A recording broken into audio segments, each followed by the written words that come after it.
Bienvenidos a Global Macro en Español, un podcast creado exclusivamente para impactar tu curva de aprendizaje en los mercados de capitales. Traído a ustedes gracias a Kaplan, Battlefield, Ideal Ratings, Kaya y The Hedge Fund Association.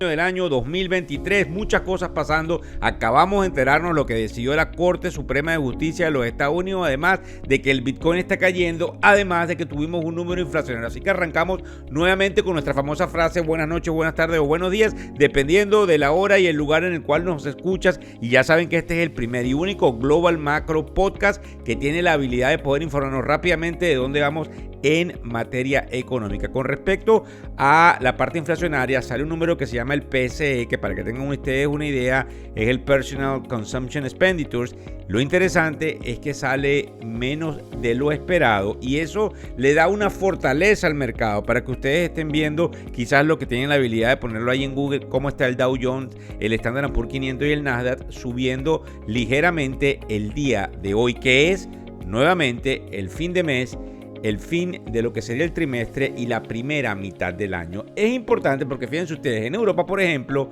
las acciones subieron, como ustedes saben, ya cerró Europa 8.8% en la primera mitad del 2023, a pesar de todos los sinsabores que algunos pudiesen decir que hay en el viejo continente. La otra cosa interesante con respecto a todo este proceso es el hecho de que la Reserva Federal Americana pudiese estar un poco más tranquila con respecto a lo que pudiese venir con las tasas de interés a raíz del número al menos del día de hoy, y eso nos afecta positivamente en el mediano plazo. En el caso de los créditos estudiantiles, resulta que esos pagos habían sido suspendidos por la administración del presidente Biden y la Corte Suprema de Justicia el día de hoy, hace unos minutos atrás,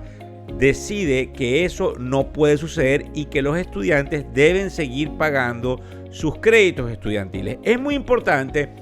porque desde el punto de vista inflacionario le estamos quitando una cantidad de lo que en inglés se llama disposal, que no es nada más y nada menos sino que la habilidad que ellos tienen de dinero en excedente de sus bolsillos, y eso pudiese impulsar a una caída más que proporcional del tema inflacionario, porque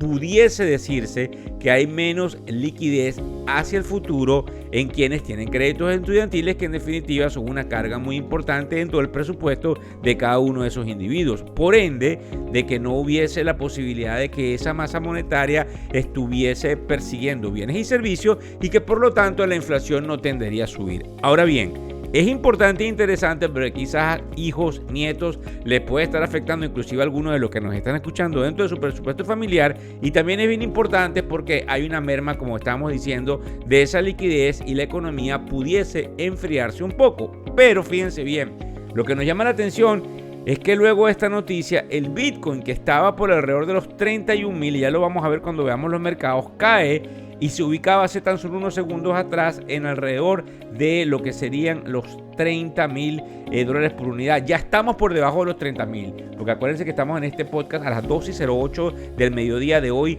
viernes 30 de junio, y ya estamos por debajo de esos 30,000, y es bien importante porque las máquinas, que en definitiva son quienes controlan todo el movimiento de precios y el del volumen, y entiéndase que el volumen es la cantidad de títulos negociados en un tiempo determinado, pudiese en definitiva empezar a actualizar su panorama de balance de portafolio y empezar a vender. Fíjense ustedes, otra de las cosas que nos llama la atención es lo que sucede con el petróleo. El petróleo ha venido subiendo poco a poco, ya se ubica por encima de los $70 el barril, y algunos hace un par de semanas atrás decían que quizás era uno de los sectores en los cuales había que invertir en la segunda mitad del año 2023. Interesante, importante, porque en la medida en que hay una calma en materia inflacionaria, valga la redundancia, dentro de lo que acabamos de ver con el número de esta mañana, pudiesen algunos decir que las tasas de interés no se deberían mover más hacia arriba, y entonces, en términos de los commodities o de las materias primas, pudiese haber nuevamente un incentivo hacia comprar cada uno de ellos, producto que la moneda de referencia, que en este caso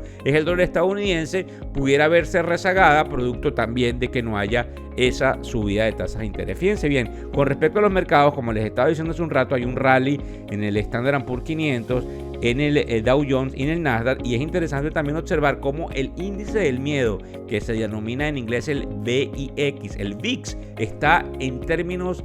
de